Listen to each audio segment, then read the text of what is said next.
Okay, Fernando, ready? Let me know. Give me a sign.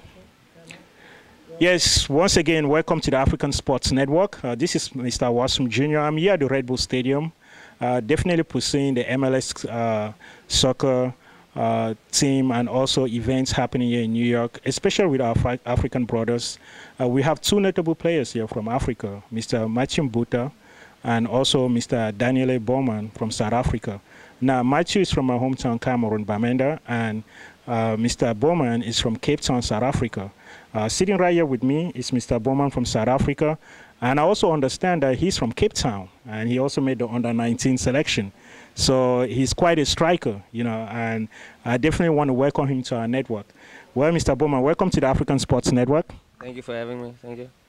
Well, it's quite a pleasure, you know, having you out here. I know that back home, people are probably wondering, you know, they're probably trying to catch a glimpse of you on MLS soccer. You know, try to refresh them a little bit about what's been going on with you. Yeah, I just got drafted this year by the New York Redbulls. I've played, I think, about 15 games, scored a couple of goals, you know. So things have been going good for me in the MLS so far. Well, it's quite a pleasure. You know, I'm definitely very proud of your accomplishment and achievement. I know that Rhode Island University, where you came from before coming to the Redbulls, is quite a tough competition out there, you know, to get selected. How was that experience for you? How did you make it out here to the New York Redbulls? I studied, received a scholarship, athletic scholarship from the University of Rhode Island. So I played there for 4 years, graduated, got my education first, and then I got drafted, obviously, by the Redbulls after that. Africa, I hope you're listening. The brother completely stressed that first he got on his education, he got scholarship. So if you're watching back home and you're playing soccer all the time, remember that you got to study first. You got to study so that you could get the scholarships, and then you can make it, you know, your tuition. The school can pay for you to learn how to play soccer and eventually end up professional like Mr. Borman here. So Borman, so far, you know, what are your aspirations? Have you been going back home are you involved in any initiative back home? I know that you made the under-19 of South African soccer team, and I know that the South African soccer team is not an easy team to make. I mean, it's one of the top soccer teams in Africa. Tell us a little bit about that.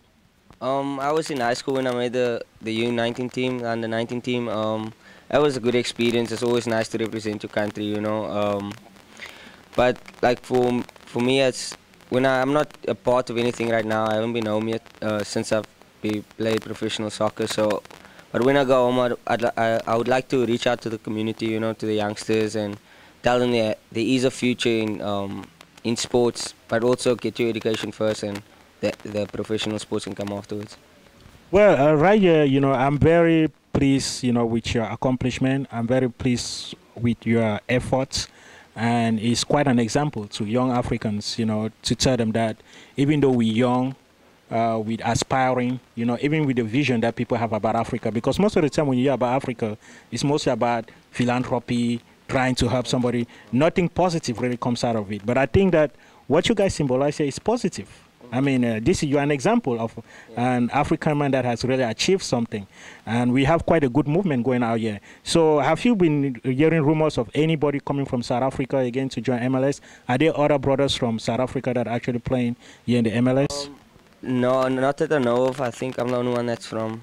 They have been in the past. Like Dr. Malu played, and Mpoi Malloy, and Sean Bartlett all played from South Africa. But I've heard of a lot of South Africans going to university receiving athletic scholarships. So that's a good movement for our brothers and sisters in Africa, you know, receiving the scholarships to come and get the education first and then play sports, you know. Well, that sounds great, and I'm definitely hoping that everybody watching back home in Africa is learning something out of this. But yeah, this is the exciting part, you know. Finally, the Soccer World Cup is coming back home. You know, home of the great stars, home of the people that make the difference. When I say home of the people that make the difference, I could start naming names. Abedi Pele, Roger Milla in 1990. I mean, what does that symbolize for you? What does that mean for you as an African, having the Soccer World Cup coming back home? Oh, it's amazing. It's still unbelievable right now, you know. Who would have thought that the World Cup would have come to Africa, you know? I think every African I'm sure they're loving the moment, you know. They're gonna love the moment that once the World Cup starts, you know.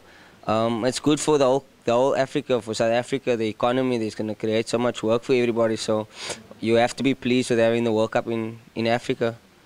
Absolutely, absolutely. I totally agree with you. I mean, Africa has proved itself. I mean, going to the quarterfinals, you know, now we have 5 teams that play the World Cup. You know, we have definitely openings. I mean, Africa have proved over time that they have sufficient talent, you know, to host the World Cup. I mean, evidence of that is how many Africans do they play in Europe? How many Africans do they play, you know, in MLS soccer?